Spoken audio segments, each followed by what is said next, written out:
This week on MotoMan, I go to a very unlikely place to find the inspiration for a British icon.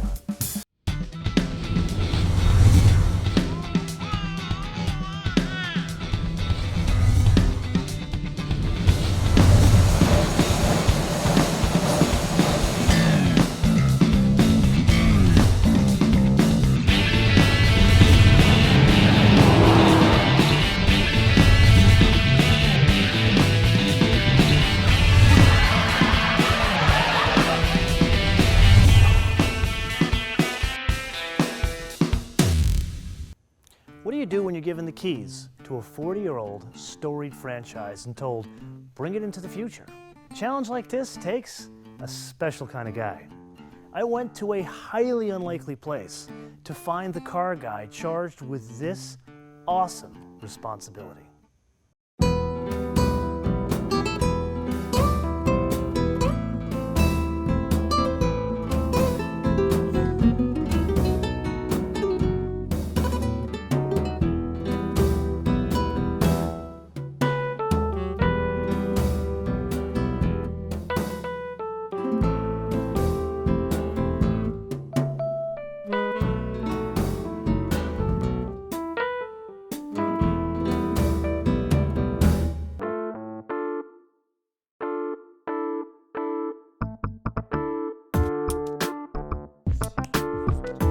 I have the unique pleasure of being with David Ward and Gerry McGovern.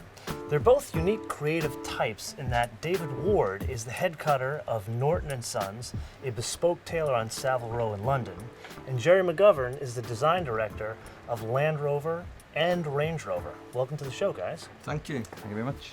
MotoMan. All right, so we're here for a very interesting purpose. I want to learn a little bit about inspiration of design from you, Gerry. My design inspiration doesn't come from vehicles, it comes from all sorts of things, from sort of architecture, from product design. Something I've always been interested in is clothing. To me, I get a lot of inspiration from walking down Savile Row and looking at the combination of sort of British tailoring, how it's evolved over the years, but it still maintains that essence of something that is quintessentially so British and so right, which in a lot of ways has synergies with particularly with the Range Rover brand. And I come here to see David, and he cuts suits for me, and what David brings is he understands that tradition and that classic cut, but he brings a level of creativity to the whole process which really inspires me. So walk me back a little bit. You guys seem to have a very unique relationship. You're cutting suits for the design director of really a very well-known and historic brand. How long have you guys been working together? Gerry started coming to me maybe 8 years ago, wanting something to cut suits. It was a little bit different from the usual stuff that you'd find on any kind of world prolific designer street like we have here, say Bond Street in London. Understanding of a luxury product, which is obviously the Range Rover, came to us for his first bespoke suit, and I think on the completion of that, I think a love affair with Gerry in a bespoke suit was born. Not literally. Look, I'm a little concerned because I'm standing between the two of you guys. He is very handsome though, isn't he? He is a very dashing guy. So, in a nod to being retrospective, give me a little bit of background of Gerry. Where'd you come from and how'd you get here? Whew, that's a good question. Yeah, how long was a piece of string? Yeah, I mean, I from a very early age, I was probably considered to be very aesthetically aware. I couldn't tell by the way you dressed. Well, in everything, in architecture. I've always been interested in modernism. I think my mother was quite an influence on that. She was always very artistic. And I think at one point I wanted to be an architect. Really? Yeah, I wanted to be an architect, but I wasn't particularly good at maths. So I ended up becoming a car designer by going and doing industrial design, then automotive design. And then it progressed from there through various, worked for various companies. And where are you originally from? I'm actually from Britain, from the Midlands, from Coventry. Got it. Yeah, but I have worked in America. I understand the American market. Okay. I have a lot of American friends. I'm a big fan. Why, thank you. We're very glad that we have this cross-Atlantic relationship here. So walk me back a little bit. Give me an idea of kind of how you went from design school. Where'd you go from there? One of the first companies I worked for, in fact, they sponsored me through design school, was Chrysler. Really? Yes. They actually sponsored you through like yeah, a scholarship of sorts? Yeah, they sponsored me, and I was probably 20 at the time. I went and worked in Detroit for a short period, which was a bit of a revelation to me at the Midlands time. boys over in Detroit. That must have been a bit change. bizarre, yeah. I came back and I worked for a French company, Peugeot, and that was very much in my early days of understanding what the business is about. You don't come out of college and suddenly you're designing a whole car. You know, you'll start with details and etc. And from there, I moved to a company called Austin Rover, as it was then. Oh, wow. I did various concept vehicles. I did the MGF, which was the first modern MG for something like 20 years, the mid-engine car. And then I went on to Land Rover. I did the first Freelander, and also I was responsible for, my team was responsible for the current Range Rover that we have now, the first iteration of that. Then I went off to the States for a while, and I was the design director for Lincoln Mercury, and did a series of concept vehicles that pointed the future direction for that brand. After that, I came back and ran a design consultancy in London, and then back to Land Rover. So I've been around. So you've had 2 stints in the U.S. Yeah. Anything you've taken back from your time working in the U.S., either at Lincoln Mercury or Chrysler, that we apply to? I think for me the diversity of culture in America is something that's very interesting. And of course, America still is, the California market is still the biggest luxury car market in the world. Clearly places like China are coming up, but give me an idea of the difference of working with a guy like Gerry as opposed to a city banker. Very rewarding, a lot harder to get from A to B because the demands are upon my shoulders, but generally through the rapport that we have and have nurtured over the last sort of 8 years, and I think we've arrived at a beautiful silhouette, which is something which is extremely traditional yet has a lovely kind of a contemporary kind of look, and Gerry conveys that very, very well. You know, it's interesting you say manipulate lines, because it seems like you're in a very similar business.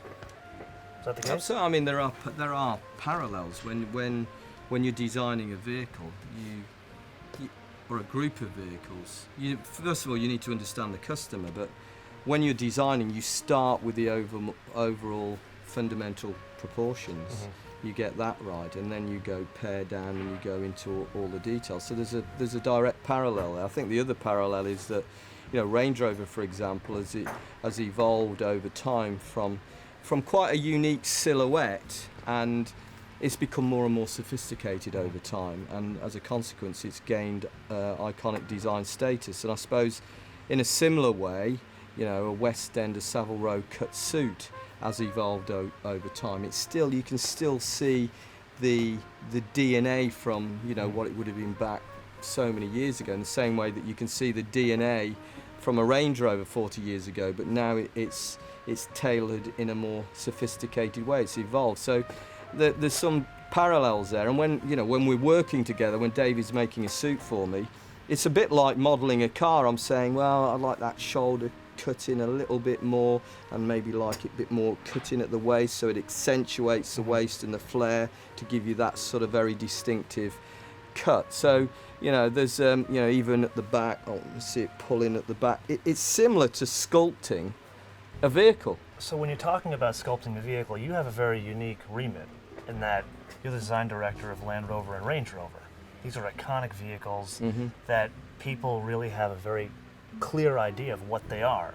How much, you got the basic shape there, but how much can you actually change, evolve, and grow over time with Range Rover and Land Rover? Well, it does depend clearly on what particular vehicle it is, and as you saw yesterday, the new Range Rover Evoque is quite a dramatic departure from where Range Rover's been before. I mean, it's a very bold evolution. It's like no other Range Rover you've seen before, but you can still tell it's a Range Rover. You can see its DNA instantly. And that is fine for that market that we're going for. With something like the bigger Range Rover, which has a more of a level of formality, then the evolution probably might not be as far. So it depends on what the particular vehicle line is, and then it's also about harnessing the new technologies that are coming through. Remember that even like a suit, it has to be durable, it has to wear in the same way a vehicle does. So design has to work in harmony with the basic engineering of the vehicle. When you look at the current generation that Range Rover that they have, and you see the new one that comes out in 2012, you'll see that lineage there, but you'll see that that vehicle is of its time. It's very difficult to put your finger on exactly what it is, but it's recognizing what you're about as a brand and evolving it in a way that you don't become generic. You don't end up like everybody else. Yeah. You need to keep that distinctiveness, but you need to move on as well, else you start to look retrospective. So, speaking of desirable products, what was the impetus to do really a very small Range Rover? I think it was a natural progression for us. I mean, the world is changing. People are becoming far more of sustainability, and that's an important issue for us. You know, our vehicles generally are getting more sustainable materials, lighter weight structures. We're selecting powertrains and technologies that are appropriate to us as a brand while maintaining the essence of the capability of these vehicles. And I think the market really was crying out for a Range Rover that was of a more compact size, but equal in terms of its capability or its appeal and its level of premiumness. We wanted to stretch the brand and appeal to a group of customers that like Range Rover as an idea, but felt it's probably not relevant to them because of its size or whatever. And I think this vehicle will resonate with a large customer base that haven't considered us before. So it's about growing the brand and growing its appeal. I think this vehicle that we've just done shows how appropriate it can be in a smaller package. As I say, it's like no other Range Rover that's been done before, but you can still see where its DNA is, and it's highly desirable. It's amazing when you think a really smaller package, that's exactly what it is. You don't understand the proportions until you see it in person. You think it's bigger because it's got that Range Rover line that goes all the way around. Is that something that carries through all your designs? I think every Range Rover should have a level of visual robustness. There should be certain design cues in there which you know, relate to its DNA. Things like the floating roof is one element, maybe the castellations in the bonnet. I love the whole glass you've done on the top of that car. But it's this overall sense of solidity and purpose which I think is really important. Let's talk about design a little bit more and something we can actually touch right now. I understand you're here for a little bit of customer service. Yes. Could you show us why we're here? Well, David is making me a suit at, you know, most of the year. And it takes a while to make a suit, clearly, and we're in the process of having one made now, and in fact we've got virtually to the final iteration, and knowing me in terms of my eye, I'm looking and thinking there's still some refinements that need to be. Now, how you say it takes a while? How long does it take to make a suit? Generally on start to finish, maybe depending on somebody's availability, coming to London, coming into Savile Row. You know, there are other things involved, so a lot of our customers are international. You know, but if you are based in London, we would like to say maybe something from sort of 7 to 8 weeks. Start to finish. If you're here. But quite often, you know, because of my schedule, David might start making a suit for me, and it might take 3 or 4 months. Not because he's taken that long to make it, but because I'm not available, we can't get together. And it's probably true to say I take a bit longer than most customers because of. Why am I not surprised? So we've got this particular one which David has just made for me, and I'm going to be saying to David, well, you'll see that there's certain things I'd like adjusting. So I'm going to put it on and show him what I'm talking about, really. Okay. Let's go do that. Yeah. Now we're where design actually happens. The fitting room, we're going to find out design direction with this suit here. So most design guys I've met, very detail-oriented guys. I think it's something in the job description. But Gerry, he takes it to a whole nother level. Even the owner's manual matches his suit. All right, let's try. try this one. Okay, this is design in action. That is perfect, but see the flare and it goes straight there. I want to see it sprung a bit more, because to me... Okay, let's have a look. So is this kind of like when you get a classic car restored? Yeah. They restore it, they give it to the owner for like a week, and then he comes up with like a checklist of these are the things that need to be sorted. You get the suit back, and then he says, I want this, I want this switch. It's always having the suit and taking sort of final receipt of it, and generally what happens, especially with Gerry, is generally there's always a little bit of kind of tinkering. And Okay, who's not surprised that the guy who runs design for Land Rover and Range Rover is a major, I mean major clothes guy? Just take a look at the interior of this thing. It's got blue leather seats and a blue dashboard. Now, I've noticed something else, David. If you look at the barrel on that shoulder, it's slightly bigger than on this side. with kind of, you know, the shoulder width or the sleeve width, and disagreements in kind of, you know. Is that more specific to Gerry because he's a creative type, or is that for most customers? A lot of customers, but I think probably the lion's share on Gerry, because he's obviously sort of playing, he knows what he wants. Knows exactly what he wants, absolutely. And I'm thinking that is beautiful. No, it just feels too tight there, honestly. Right, okay. I mean, let me put that back on and I'll show you. I just want to see it slightly more flared there. I mean, when I first put it on, I have to say it felt, and I bet if you measure this jacket against the last one, it feels a little bit shorter. It looks a little bit shorter to me. It probably looks a bit short because it's got light trousers. Exactly. Savile Row Taylor, Range Rover. Everyone knows they both ain't cheap, but you buy them for the same reasons: function and quality. Okay guys, well I can't thank you enough for sharing this very interesting relationship you have, and now we know the inspiration behind the inspiration of Range Rover design. Yeah. Gentlemen, thank you. Thank you. Thank you very much. David, thank you very much.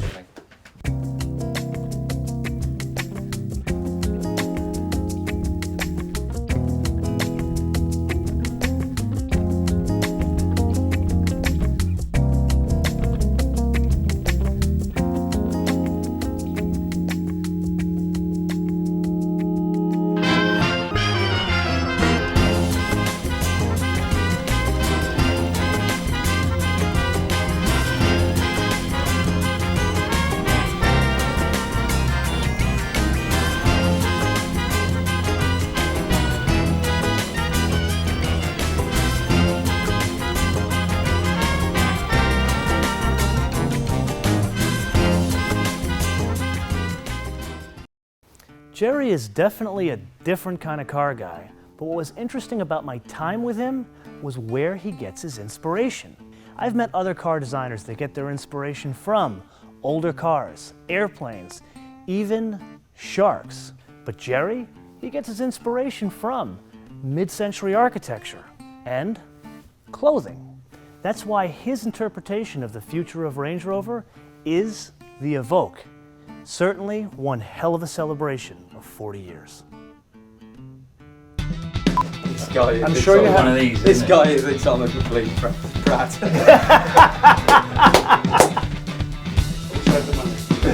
Oh, I'm good. Oh, he wants to be a prat too. Comes out and goes, look, the color's right, you gotta match it to the shark. So then Bill goes on vacation, the guys went to his house, took the shark off the wall, painted the shark to match the car. And he didn't notice it. He comes back from vacation, oh, finally got it, see, I told you, get it on the third try. Way before my time, Mr. Winston Churchill was a very, very famous customer of Henry Poole story. Really? And on his death, there was a quite sort of outstanding balance in his account. I'm sure that which never got kind of really covered